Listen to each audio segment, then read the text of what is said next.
मंडळी, big boss Marathi 2चं विजेतेपद पटकावल्यानंतर Shiv ठाकरेने Hindi big boss गाजवलं. तिथेही तो रनरअप ठरला. यानंतर त्याने खतरों के खिलाडी यामध्येही सहभाग घेतला.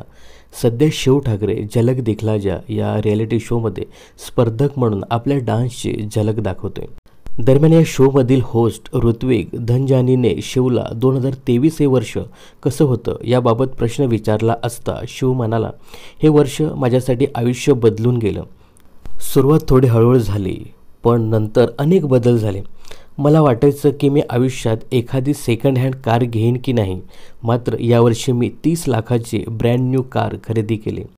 असं म्हणत शिव ठाकरेने आणखी एक सुखद बातमी दिली.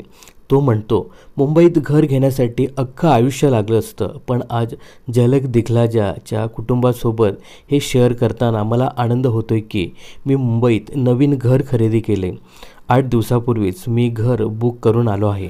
तर शिव ठाकरे ही गुड न्यूज देतात. ऋत्विक त्याला त्याच्या नव्या घराच्या चाव्या आणायला सांगतो. तेव्हा परीक्षकाच्या भूमिकेत असलेली फराह खान म्हणते, तू घराची चावी आणली आहेस?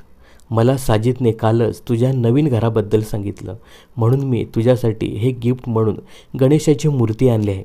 यानंतर शिव सगळ्यांना घराच्या चाव्या दाखवतो आणि फराह खानकडून आशीर्वाद घेतो.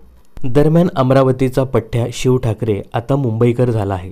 शिवने मुंबईत हक्काचं घर घेतल्याची गुड न्यूज चाहत्यांबरोबर शेअर केली. आधी 30 लाखाची ब्रँड न्यू कार आणि आत्ता मुंबईत स्वतःचं घर, अशी बातमी त्याने चाहत्यांबरोबर शेअर केली. तर शिव ठाकरेला या नवीन घरासाठी खूप खूप शुभेच्छा.